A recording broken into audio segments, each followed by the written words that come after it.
Shackbaggerly. Shackbaggerly. Shackbaggerly. Hello, and welcome to another episode of Shackbaggerly, named after the adjective to describe anything left in a loose, disorderly manner, which sums our conversations up rather nicely. My name is Katie Johnson, and in a moment we'll be joined by my good friend Howard Middleton from the Great British Bake Off. This is number 3 in our first series of podcasts. Other things with the number 3: the number of baths taken by Louis XVI in his entire lifetime, and injuries recorded in Britain involving pencil sharpeners. We must say a huge thank you for tuning in over the past 2 weeks, including listeners in America. And we've even had fan mail. I had, I think 3 people at least contacted me via Instagram. So Amy, I don't know where Amy is, but I'm sure she's in the USA. But she got a little bit confused by the name of the podcast. So she called it Shackbaggery, which to me sounds like a very posh person swearing. Rob, bless him, he's tuning in whilst driving for work, and Kristen, who also is in America, is listening whilst practicing buttercream flour techniques. So I thought that was a lovely thing to do, yeah. Is he doing that every week? We must be conducive to sort of cake decoration, I think, which is quite nice. Yeah. What have you been up to then this week? Anything to report? The big thing that I've been doing is stocking up on what you might call batterie de cuisine. It's basically kitchenware. So... Oh, batteried what? Battery de cuisine. It's a French term, and I think it means like kitchen artillery or something like that, as if you're going into battle with your food. Put the knife down. Well, this is it. What started me off was I thought I needed a photogenic fork, right? Because when I do sort of advertising classes and I take shots of things that I've baked, you want it to look very kind of classy and stylish and so on. And we've only got, not there's anything wrong with IKEA forks, but they're not the most stylish looking ones. So I thought I'll have a look online and see if I can purchase a photogenic one. I don't know if you've ever heard of David Mellor, not the politician, but the cutler. No. Haven't you? Oh, if you've never been in a David Mellor shop, oh my goodness, there used to be one in Manchester when I was at uni, and it's one of these like gorgeous places where you go in and it smells of like beautiful wooden salad bowls and chopping boards, and it's just, honestly, it's intoxicating. So anyway, obviously we can't go into shops at the moment. But I looked online for this fork and I found a couple and actually a little dessert knife as well. So I thought I'll order them. But whilst I was looking, I saw some beautiful kitchen knives. Oh, God. So I've got a sort of milestone birthday coming up in May. And I said to my mum, could you get me some kitchen knives for my birthday? And my mum said no. Doesn't... You're not old enough. No, she says, I don't like buying knives. Oh, no. So she wouldn't buy me any. So I thought, all right, then, blow you, I'll buy some myself. So anyway, I ordered a new set of knives and then agonised for 3 days about a knife block, about what kind of block to put it in. And what I've done is I've actually sanded down my existing knife block and kind of re-oiled it and what have you, and it looks really lovely now with the new knives in. So you now have a photogenic fork, a knife, and a knife block. I've got 2 photogenic forks and a new knife block, and I also splashed out on 2 double layer baking sheets, a bone china dipping bowl, top of the range garlic press, and a continental glazing brush. So yeah.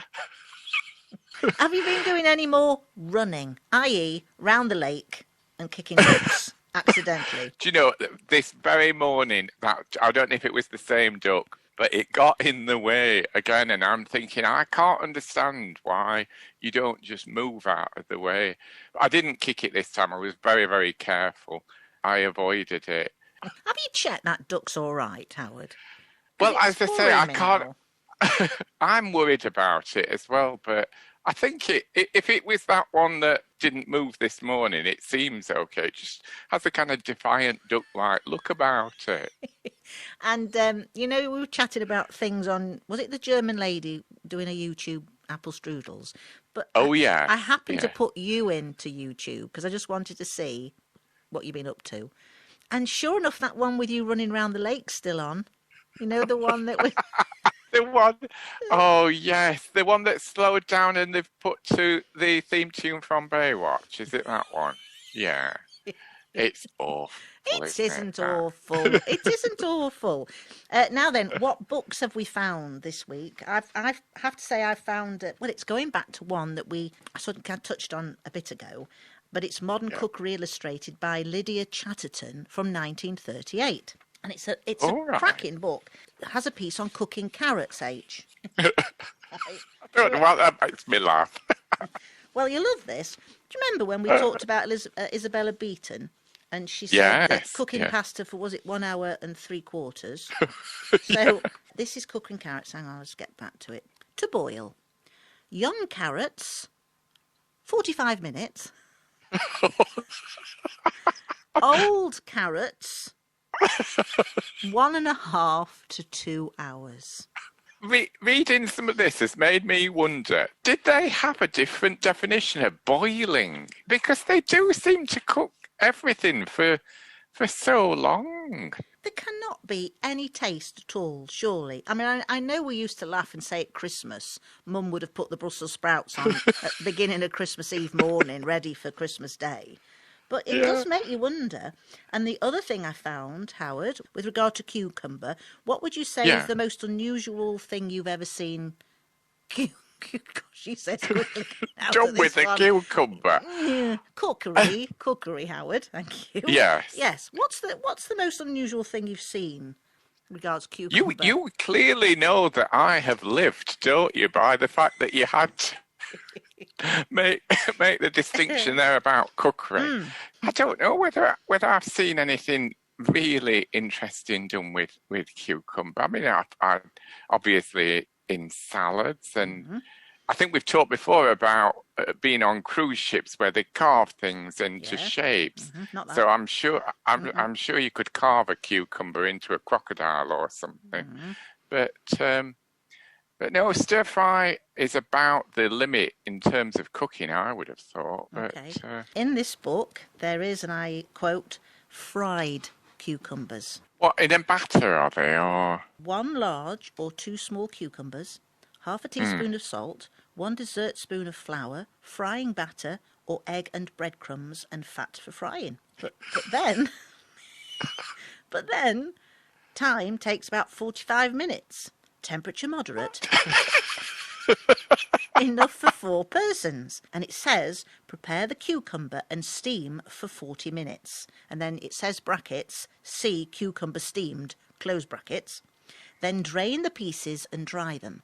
Flour them lightly, dip each piece in batter or in beaten egg, and then in breadcrumbs, and fry golden brown in boiling fat. Drain well and serve as a vegetable with grilled or roast meats or fried fish. There you go. So, oh. fried Well, I'm cucumber. just having a look what Elizabeth Craig does with her cucumbers. She's got stewed cucumber, which is I think that's quite similar to what you were saying, because you are frying that and then putting it in stock, laying it on a hot vegetable dish and pouring gravy over. Can't imagine gravy on cucumber, can you? No. Or she does cucumber au gratin, which sounds very posh, doesn't it? With the bechamel sauce and some grated cheese on top. What I've noticed about a lot of these old cookery books, they're not terribly specific. So it'll say, boil slowly until tender. And you think, well, how long is that? It's a bit open-ended, isn't it? It's like the technical challenge on Bake Off, bake until done. You know, it's like... But I think you're right about the boiling thing, because they must have had a different definition of boiling. I mean, is there different...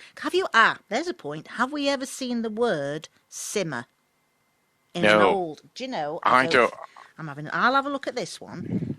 don't think I've seen anywhere it says simmer. No, I can see here fast boiling. But yes, I mean, I'm looking at my carrots in this one. Let them boil until tender, which will take an hour, or rather less if the carrots are young. So that's about the same. So they were still boiling big old carrots for an hour. And these are not whole carrots. They're cut into what she calls convenient-sized pieces. If you weren't accomplished in sort of household management and cookery, you must have agonised over what a convenient-sized piece looks like, mustn't you? I do like a baton, though, Howard. Oh, I like a baton too. Yes. Yeah. Do you know you can buy this book not as a regular thing, but TripAdvisor and the like, and reviews. Yeah. There are reviews for this cookery book, and most of them were of parents or grandparents teaching the youngsters from this book, and for their wedding day, that's the youngsters, they've received a copy of this book, which I think is lovely. But it just tickles me with reviews. But it's like there are reviews on TripAdvisor for shipwrecks. Have you ever seen that? No. Yeah.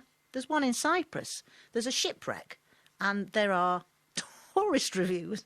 It's not there for a tourist attraction. It just happens to be a shipwreck, and people going, no, not much to see, not much to see, not much to do type thing. Other than, well, you think, well, no, but it's not a tourist attraction. It's a shipwreck. What was that one about Ben Nevis? There was something on Ben Nevis as well, having a TripAdvisor thing about it. A shipwreck at Ben Nevis? No. That was a high tide, if that's that's a the bit... case. Do you do reviews, Howard? Oh, don't ask me about reviews. Oh, my goodness. A few years ago now, I put a review for a restaurant on TripAdvisor. I hadn't booked the table. It was a friend of mine who'd booked the table.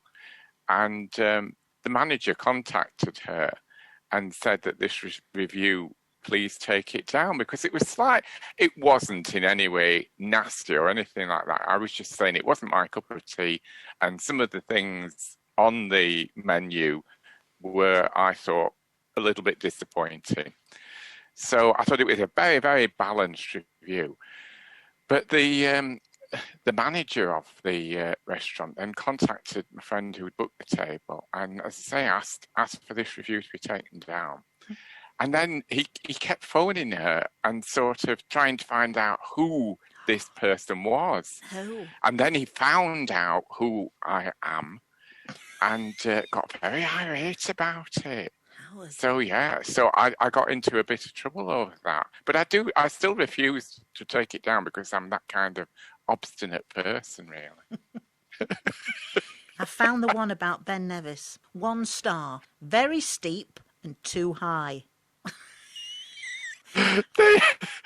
They want a sort of mini version of it. Well, it says when we did get to the top, there was nothing there. Luckily, we'd brought some sandwiches and drinks, so anyone else climbing this one, be warned, there are no facilities at the top. What were they expecting? A little cafe or something, do you think? I don't know. It ends with... Or a toilet? Well, no, it says the long walk back down was boring and again took too long. It was a great relief to get back to our B&B in Fort William for a hot soapy bath and the joys of a flushing toilet with soft toilet rolls. This attraction is free, but I honestly couldn't imagine anyone, and I mean anyone, paying to climb this. It's Ben Nevis, for goodness. Oh. And that must be awful when you get up to the top and then you realise because it's a mountain, you've got to come all the way back down again. I don't think they quite understood what the mountain, but the raison d'etre of a mountain is that you go up it and then you come down. But the fact is, I can see them now. Maybe there was a family, and he's saying, "It's all right, love. There'll be toilets at the top. There'll be a cafe," and the children going, "Are we nearly there yet? Yeah, it's all right. You'll be fine." Yeah, and there they are. Oh dear. I don't think I've done a couple of restaurant things, but no, I'm not very good at that. It just makes me smile, though. I do love reading them because some people take it very seriously, Howard, when they're doing a review. Oh yeah, and the other thing that I find fascinating as well is when people leave a slightly critical review, or sometimes a blatantly critical review, And the management then feel that they have to respond and get very angry and sort of say, you're never welcome here again, or if you'd known what you were ordering in the first place. Or Just thinking about going back to our cookery bits and pieces, Howard, and we've discovered, haven't we, about fried cucumbers. Onions, do they make you cry? Mine's dreadful. No, I usually use red onions, and I must admit, I don't know whether it makes a difference, but I don't tend to cry over a red onion. Now, I use red onions for that very thing, because they're not as bad. But in this book from 1938, onions, a very wholesome vegetable. Now, I don't know if you've heard, but if you wear swimming goggles, or is it put a spoon in your mouth while peeling them, or contact lenses, all those help. Well, this particular lady says, if you sit down when peeling them, the fumes will not affect the eyes as they do if you stand over them. So we need to be sitting down, Howard, when we next do an onion. I've not got anywhere to sit in our kitchen, so... Oh, no, that's the point. Oh, yeah. Well, I'm going to try it because I'm putting a roast on later. This is an interesting one about onions. If you've got smelly hands from onions, Elizabeth Craig says a little mustard rubbed into the hands after peeling onions will remove the odour. Won't you just smell a little of mustard? I smell of mustard. By the way, I couldn't find a chair either for the kitchen. We'd love to hear from you. Just email podcast@theshackbaggerly.co.uk. And where did Amy live? Wisconsin. Thank you for listening. Until the next time, have a good week.